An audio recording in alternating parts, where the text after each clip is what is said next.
Hello, DP Biology scholars. This is Mr. Hauheim, and right now I would like for you to do this now. Get a piece of paper. It doesn't need to be anything fancy. It could be an old piece of mail, some scrap line paper, and a writing utensil. I want you to follow along and do this along with me because we need to check in on something super important before we keep going. The concept of the leading and the lagging strands during DNA replication. So once you've got something to write with, go ahead and make two little lines on your piece of paper.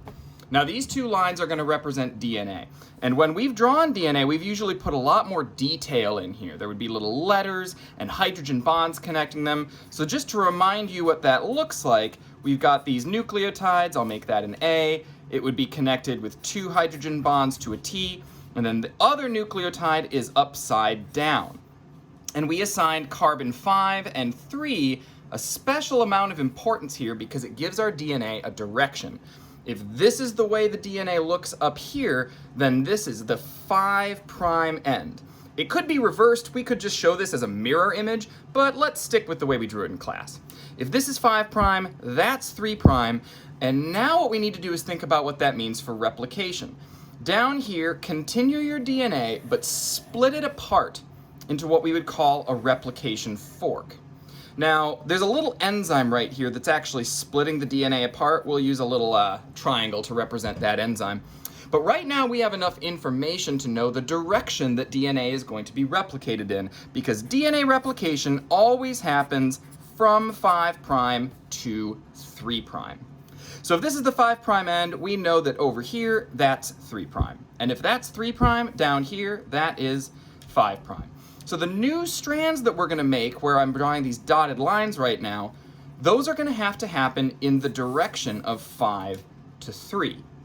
Over here, 5' is on the opposite side, so 5 towards 3 actually happens to be the direction that this little enzyme is moving. It's unzipping the DNA.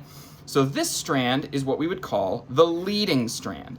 It can happen in the direction of the enzyme, and as the DNA unzips, this DNA strand can just continually be built. On this side, our 3' end is over here, and the 5' end is actually going to be up towards the top, wherever the top of the DNA is being built. This strand has to be built backwards from 5 to 3. That's fine right now. We've done this little chunk of DNA, but what happens when this enzyme continues further up? How are you going to get that other side of DNA done up here? Well, you're going to have to continue to build it in these little chunks. A chunk that goes backwards. Once this is available and open up, that chunk is going to have to go backwards. And that means that this is the lagging strand, that it's going to have to go away from the enzyme and be built in little chunks. Once you understand that, you are ready for our next lesson on DNA replication. Go get 'em.